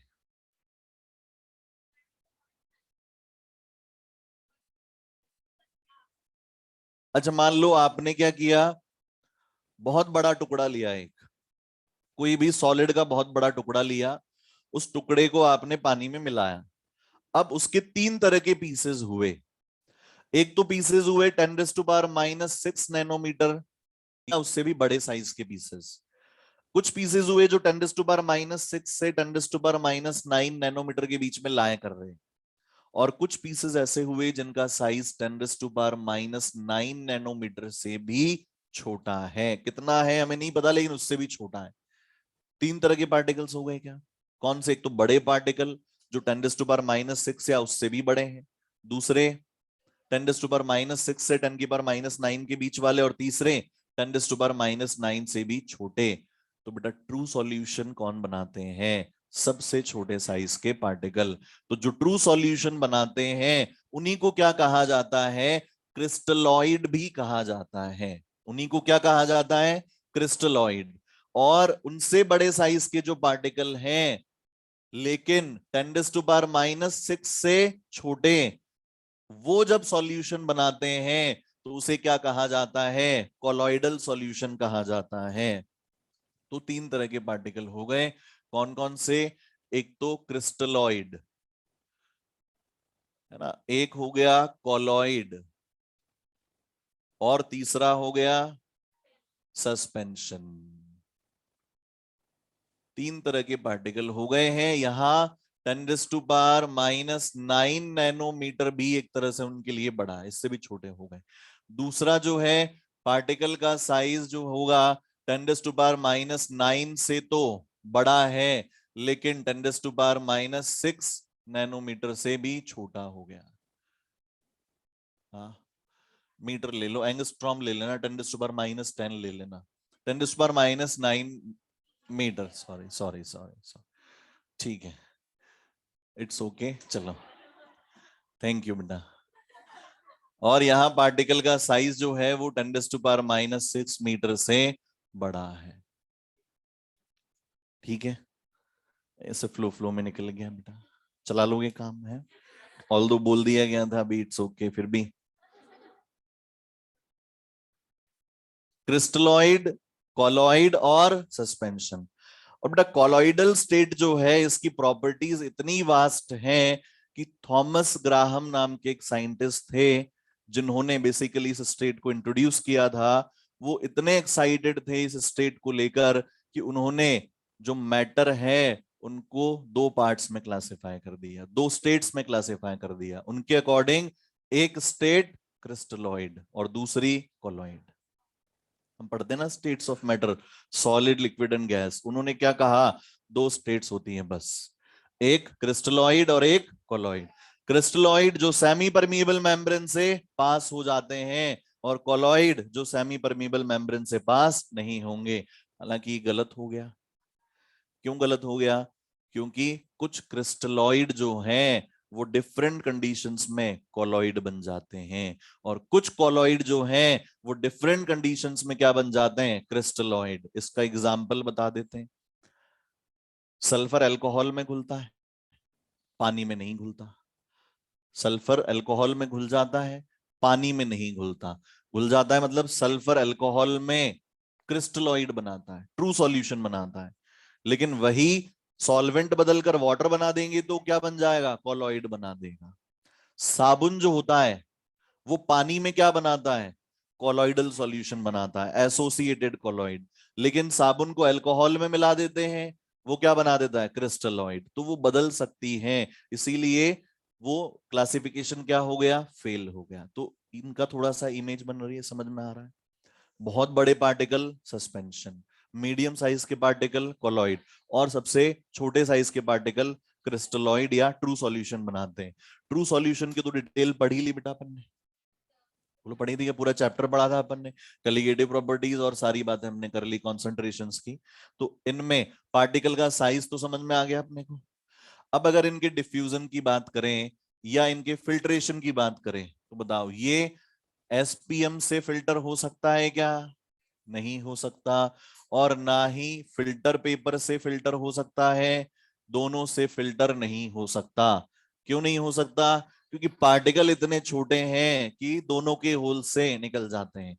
कॉलॉइडल सॉल्यूशन जो है उसको एसपीएम से तो फिल्टर कर सकते हैं, लेकिन नॉर्मल फिल्टर पेपर से फिल्टर नहीं कर सकते। क्यों? क्योंकि यहाँ पार्टिकल्स का साइज इतना छोटा है कि वो फिल्टर पेपर के होल से तो निकल जाते हैं, लेकिन एसपीएम से नहीं निकल सकते। और इनको एसपीएम से भी फिल्टर कर सकते हैं, और इनको तो नॉर्मल फिल्टर पेपर से भी फिल्टर किया जा सकता है। विजिबिलिटी की बात बताओ, ये तो दिखाई नहीं देंगे, नॉट विजिबल एट ऑल। और ये मे बी क्यों? May be through ultra microscope, लेकिन ये वाले नेकेड आईज से तो नहीं दिख सकते, नॉट थ्रू नेकेड आईज। अच्छा क्यों बेटा ऐसा? मे बी का क्या मतलब होता है? अगर पार्टिकल का साइज का रेंज इसके नजदीक पहुंच रहा है तो दिखाई दे जाएंगे, लेकिन इसके नजदीक पहुंच रहा है तो दिखाई नहीं देंगे। और सस्पेंशन के पार्टिकल्स तो ऐसे ही पानी में घुली हुई मिट्टी दिखाई दे जाती है, तो दोनों से दिखाई दे सकते हैं, इवन थ्रू नेकेड आईज भी आप इनके पार्टिकल्स को देख सकते हैं। ये बात समझ में आ रही इतनी?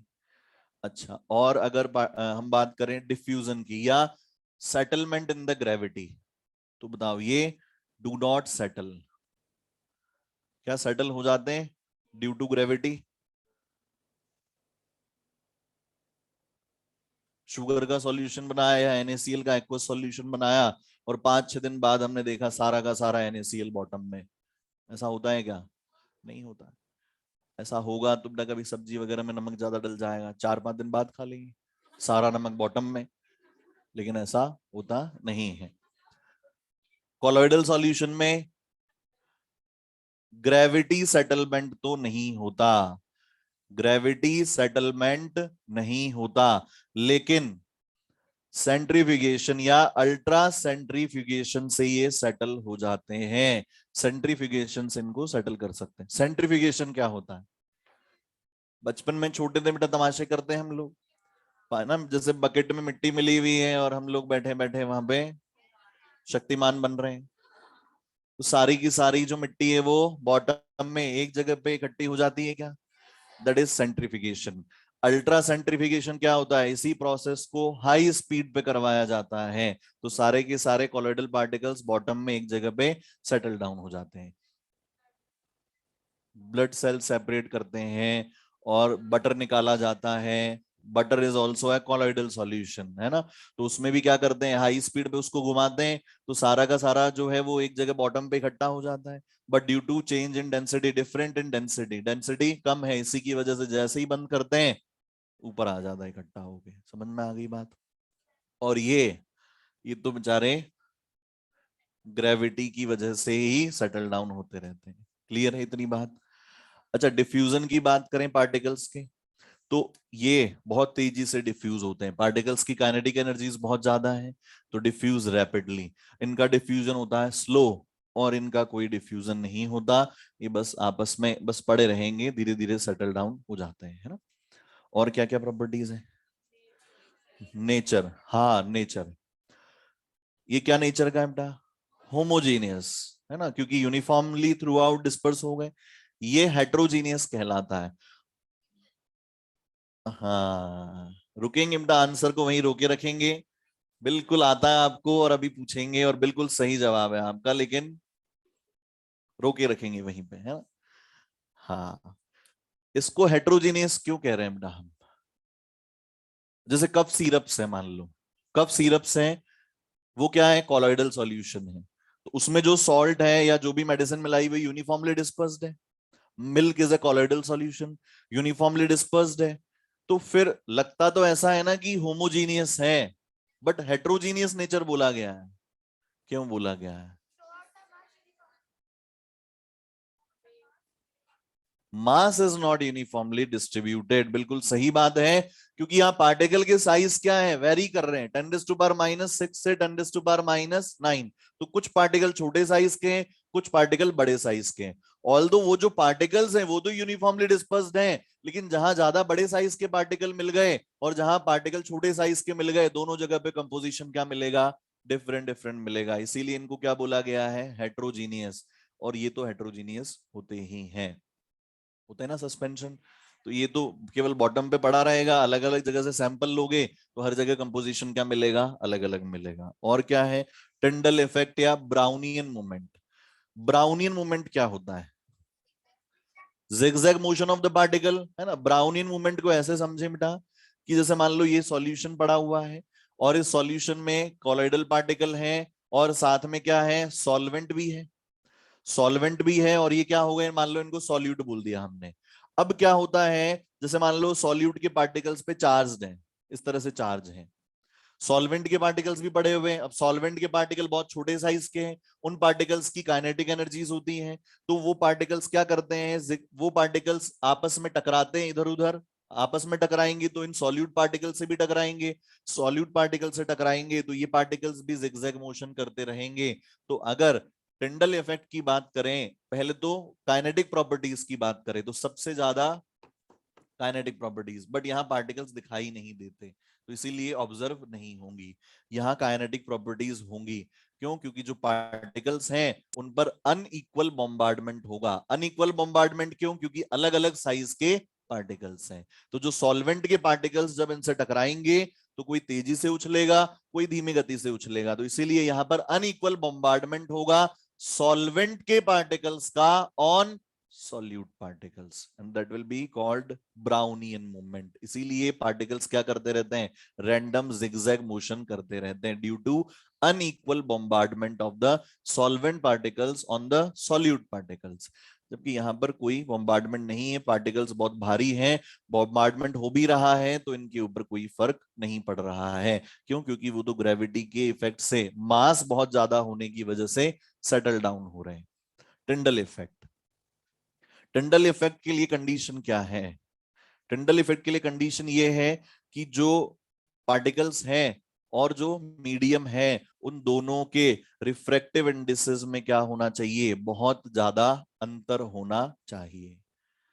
मतलब जिन पार्टिकल्स के थ्रू आप टिंडल इफेक्ट देखना चाहते हैं उन पार्टिकल्स में और जिस मीडियम में उनको रखा गया है, सॉल्वेंट में रखा गया है, उन दोनों के रिफ्रैक्टिव इंडेक्स में बहुत ज्यादा अंतर होना चाहिए। तो जनरली टिंडल इफेक्ट कब देखने को मिलता है? जब सॉल्वेंट क्या हो, लिक्विड, और सॉल्यूट या कॉलोइडल पार्टिकल्स क्या हो, सॉलिड, तब ये आपको देखने को मिलेगा। और दूसरी बात, खैर वो अपन आगे जब टिंडल इफेक्ट देखेंगे उसमें ऑब्जर्व होगा, बट जब यहाँ पार्टिकल ही दिख रहे हैं तो टिंडल इफेक्ट ऑब्जर्व नहीं होगा। यहाँ पार्टिकल का साइज क्या है, बहुत बड़ा है, तो जब आप टॉर्च डालेंगे उसके ऊपर तो सामने दीवार पर पार्टिकल्स की शेडो बनने लगेगी। पार्टिकल्स बहुत बड़े साइज के हैं, लेकिन यहाँ पार्टिकल का साइज इस रेंज में लाया कर रहा है कि जब आप इसके ऊपर लाइट डालेंगे तो वो लाइट को स्कैटर करते हैं। और जो स्कैटर की हुई लाइट है उसकी वेवलेंथ किस पे डिपेंड करती है, पार्टिकल के साइज पे डिपेंड करती है। जितना छोटा साइज होगा पार्टिकल का, वेवलेंथ उतनी कम होगी, जितना बड़ा साइज होगा पार्टिकल का, वेवलेंथ उतनी ज्यादा होगी। तो टिंडल इफेक्ट कहां देखने को मिलेगा, कॉलोइडल में। सस्पेंशन में क्यों नहीं मिलेगा? क्योंकि पार्टिकल्स बहुत बड़े हैं, शैडो देखने को मिलेगी डायरेक्टली, और वहां पार्टिकल्स दिखाई नहीं दे रहे हैं, ना तो माइक्रोस्कोप से और ना ही नेकेड आइज से, तो वो ऑब्जर्व करेंगे या नहीं करेंगे उसका हमें पता नहीं। ऑब्जर्व नहीं हो रहा है, स्कैटरिंग नहीं मिल रही है, मतलब नहीं शो कर रहे हैं। समझ में आ गए सारे पॉइंट? तो अभी कुछ क्लियर हुआ तीनों में डिफरेंस, कॉलॉइड्स, क्रिस्टलॉइड और सस्पेंशन में? कोई डाउट किसी तरीके का? अब ये जो कॉलॉइडल सॉल्यूशन है इसको डिटेल में पढ़ा गया है, बाकी दोनों हमारे मतलब के नहीं। उधर वाला तो मतलब का नहीं है, ये जितने मतलब का था उतना अपन ने सॉल्यूशन में पढ़ लिया है।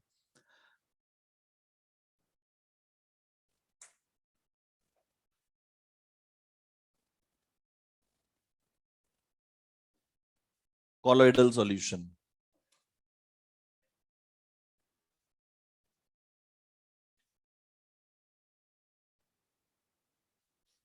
कॉलॉइडल सॉल्यूशन को बेटा दो पार्ट होते हैं इसके। जैसे सॉल्यूट और सॉल्वेंट होता है ना, वैसे यहां पर क्या होगा, बहुत बढ़िया बेटा, डिस्पर्स्ड फेज, जिसको डीपी बोलेंगे हम लोग। हाँ, डीपी मतलब डिस्पर्स्ड फेज ही होगा बेटा, है ना, डिस्पर्शन मीडियम, और इसको बोलेंगे हम डीएम। बताओ डिस्पर्स फेज क्या हुआ, सॉल्यूट की solvent, dispersed phase, dispersion medium, solute solvent.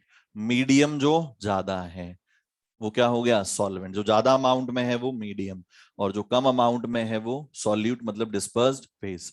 अगर सॉलिड के पार्टिकल्स, छोटे छोटे कॉलोइडल पार्टिकल्स लिक्विड में बराबर फैले हुए हैं, क्या बोलेंगे हम लोग, कौन डिस्पर्स फेज, कौन dispersion medium? Liquid will be the dispersion medium and solid will be the dispersed phase। समझ में आ गई क्या? छोटे छोटे कॉलोइडल रेंज के पार्टिकल जब सुबह सुबह सफाई कर रहे होते हैं, करी हो आप लोगों ने, पता नहीं बेटा करते हो नहीं करते तुम लोग, सफाई करते हैं और खिड़की से धूप आ रही होती है, तो उसमें पार्टिकल जिगजैग मोशन करते हुए दिखाई देते हैं, तो basically it is a colloidal solution. और वो आप जो देख रहे हैं that is the zigzag motion of the colloidal particles, है ना। और वो लाइट स्कैटर कर रहे हैं, इसीलिए अलग अलग कलर के पार्टिकल्स आपको दिखाई देते हैं, है ना। अब ये बताओ वो किस तरह का कॉलोइडल सॉल्यूशन है, उसमें डिस्पर्स फेस कौन है, डिस्पर्शन मीडियम कौन है? Air is the dispersion medium और solid particles are the dispersed phase. समझ में आ गई बात इतनी? अच्छा, डिस्पर्स फेज और डिस्पर्शन मीडियम के बेसिस पे कॉलोइडल सॉल्यूशंस को तीन पार्ट्स में क्लासिफाई किया गया है। कॉलोइडल सॉल्यूशन जो है इनको तीन तरीके से क्लासिफाई किया गया है। कौन कौन से तरीके हैं वो देख लेते हैं हम लोग।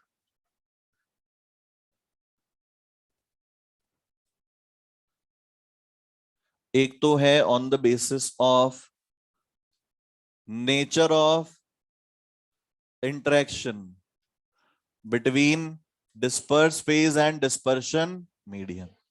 दोनों के बीच में किस तरह का इंटरेक्शन है उसके बेसिस पे इनको दो पार्ट्स में डिवाइड किया गया। एक तो लायोफिलिक और दूसरा लायोफोबिक। लायोफिलिक मतलब सॉल्वेंट लविंग, या सॉल्वेंट के साथ इंटरेक्शंस अगर होंगे तो डिस्पर्स फेज और डिस्पर्शन मीडियम दोनों में अगर इंटरेक्शंस प्रेजेंट हैं तो वो किस तरह का कॉलोइडल सॉल्यूशन कहलाएगा, लायोफिलिक। और अगर कोई इंटरेक्शन प्रेजेंट नहीं है they will be called lyophobic, है ना। और दूसरा physical state, dispersion disperse phase और डिस्पर्शन मीडियम क्या क्या लिए गए हैं उसके बेसिस पे इनको कितने टाइप्स में डिवाइड किया है, 8 टाइप्स में डिवाइड किया गया है। 8 टाइप्स कौन कौन से हो गए? Solid solid, solid liquid, solid gas, मतलब solid dispersed in solid, solid dispersed in liquid and solid dispersed in gas. तीन तो ये हो गए। Liquid dispersed in solid, liquid dispersed in liquid and liquid dispersed in gas, तीन ये हो गए। Gas dispersed in solid and gas dispersed in liquid, बस बस बस बस बस। gas dispersed in gas becomes homogeneous and that will not be termed as colloidal solution। इसीलिए केवल 8 तरह के colloidal solution होते हैं। गैस का गैस में colloidal solution नहीं बनता, वो homogeneous नेचर का होता है। ठीक है बात इतनी? तो इस तरह से 8 टाइप्स इनके हो गए। और on the basis of types of dispersed phase particles, disperse phase particles के टाइप्स के बेसिस पे अगर हम बात करें तो इनको तीन पार्ट्स में डिवाइड किया गया है। एक तो मल्टी मॉलिक्यूलर कॉलॉइड्स और दूसरा मैक्रोमॉलिक्यूलर और तीसरा एसोसिएटेड। तो मैक्रोमॉलिक्यूलर और तीसरा है एसोसिएटेड। इनमें से सबसे ज्यादा इंपॉर्टेंट है एसोसिएटेड और इन 8 में से सबसे ज्यादा इंपॉर्टेंट है लिक्विड डिस्पर्स्ड इन लिक्विड और दूसरा सॉलिड डिस्पर्स्ड इन लिक्विड, है ना। तो ये क्या बनता है, जेल। ये क्या बनता है, जेल नहीं, liquid in solid, liquid in solid. ये क्या बनेगा, जेल। ये बनेगा सोल और ये बनेगा इमल्शन। तो इस पूरे चैप्टर में डिटेल में इन्हीं तीनों की बात की गई है। Solid in liquid, liquid in solid and liquid in liquid. Liquid liquid में इमल्शन बनाता है, सॉलिड लिक्विड में सोल बनाता है और लिक्विड सॉलिड में जेल बनाता है। ठीक है ना। अच्छा, ऑल्दो जो पिछला टॉपिक की बात कर रहे हैं, सभी प्रोसेसेस जो है एड्सॉर्प्शन के वो क्या होते हैं, एक्सोथर्मिक, एक्सेप्ट वन। ग्लास की सरफेस पर जो हाइड्रोजन का एड्सॉर्ब होना होता है that is endothermic in nature, है ना। ग्लास की सरफेस पे गैस का एड्सॉर्ब होना जो है वो क्या कहलाता है, हाइड्रोजन का एड्सॉर्ब होना एंडोथर्मिक नेचर का, ये एक्सेप्शन है। और मेटल की सरफेस पे जो गैसेस हैं उनका एड्सॉर्ब होना स्पेसिफिकली क्या कहलाता है, ऑक्यूलेशन कहलाता है।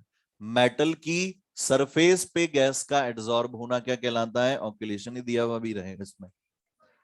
है ना। हाँ, ऑक्लूजन है ना, adsorption of gases on metal surface, ठीक है लिखा हमने पास में। चलो आगे बात करते हैं हम लोग कोलाइडल सॉल्यूशंस की। कैसी बात कर रहे हो, इतनी मजेदार बात हो रही है और तुम लोग।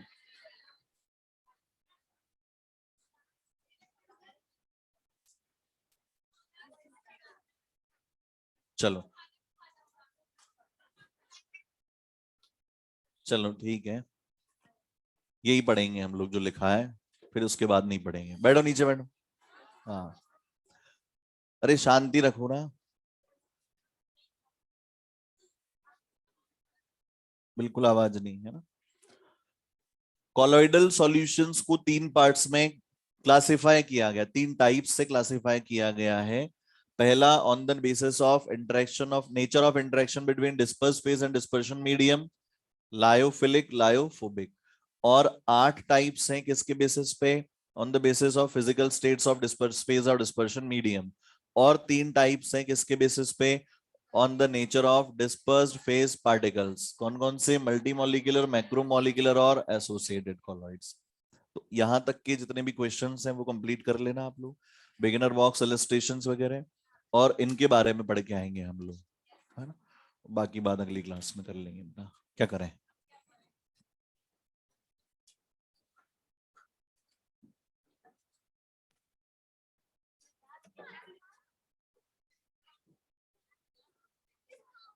बाहर कोई नहीं निकलेगा बेटा।